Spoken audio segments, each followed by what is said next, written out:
Hi friends, welcome to our channel కమ్మనైన రుచులు.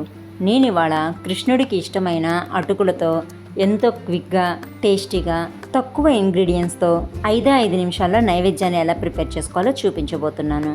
ఈ నైవేద్యాన్ని ప్రిపేర్ చేసే ముందుగా మనం ఒక బౌల్లోకి 2 కప్పుల అటుకుల్ని యాడ్ చేసేసుకొని శుభ్రంగా వాటర్ పోసుకొని 2-3 సార్లు బాగా కడుక్కోవాలి. అలా అని అటుకుల్ని గట్టిగా ప్రెస్ చేసి నలిపేయడం అలాంటివి చేయకుండా దీంట్లో ఉన్న డస్ట్ వరిపొట్టు పోయేటట్టు క్లీన్ చేసుకుంటే సరిపోతుంది. దీంట్లో వాటర్ ఏమి పోయకుండా పక్కన ఉంచేయండి. ఇప్పుడు స్టవ్ మీద ఒక కడాయిలో 3 టేబుల్ స్పూన్స్ నెయ్యి వేసుకొని హీట్ అయినాక మీ దగ్గర అవైలబిలిటీలో ఉండే ఏ డ్రై ఫ్రూట్స్ అయినా సరే యాడ్ చేసుకోవచ్చు. నేనైతే ముందుగా కట్ చేసి పెట్టుకున్న కాసిన బాదం పలుకుల్ని యాడ్ చేసేసుకొని జస్ట్ ఒక 2 మినిట్స్ ఫ్రై అయినాక కొన్ని జీడిపప్పులని యాడ్ చేసేసుకొని ఇవి కూడా కొంచెం ఫ్రై అయినాక కిస్మిస్ని యాడ్ చేసుకుంటున్నాను.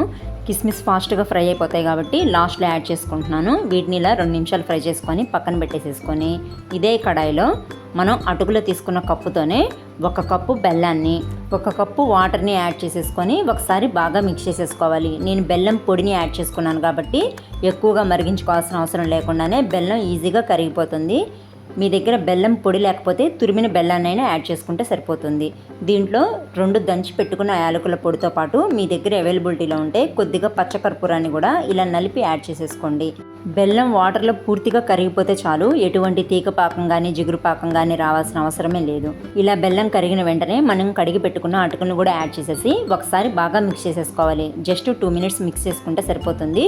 బెల్లం వాటర్నంతా అటుకులు చక్కగా పీల్చేసుకుంటాయి. ఇప్పుడు మనం ముందుగా రోస్ట్ చేసి పెట్టుకున్న డ్రై ఫ్రూట్స్తో పాటు 1 స్పూన్ నెయ్యిని కూడా యాడ్ చేసేసి స్టవ్ ఆఫ్ చేసేసుకొని ఇంకొకసారి చక్కగా మిక్స్ చేసేసుకొని బౌల్లోకి తీసేసుకొని స్వామికి నైవేద్యంగా సమర్పిస్తే సరిపోతుంది. అంతేనండి, కృష్ణయ్యకి ఇష్టమైన అటుకులతో ఎంతో క్విక్గా ఈ రెసిపీని తయారు చేసేయచ్చు. పైగా ఈ బెల్లం అటుకులు 2 రోజుల వరకు నిల్వ కూడా ఉంటాయి. ఈసారి శ్రీకృష్ణ జన్మాష్టమికి కన్నయ్యకి ఇష్టమైన వెన్న ముద్దలతో పాటు ఎంచక్కా ఇలా బెల్లం అటుకుల్ని కూడా నైవేద్యంగా పెట్టండి. కన్నయ్య ఆశీస్సులు మనందరికీ లభించాలని మనస్ఫూర్తిగా కోరుకుంటున్నాను. వీడియో నచ్చితే లైక్ చేయండి, షేర్ చేయండి. ఇలాంటి మరిన్ని రెసిపీస్ కోసం ఛానల్ని సబ్స్క్రైబ్ చేసుకోండి. Thanks for watching.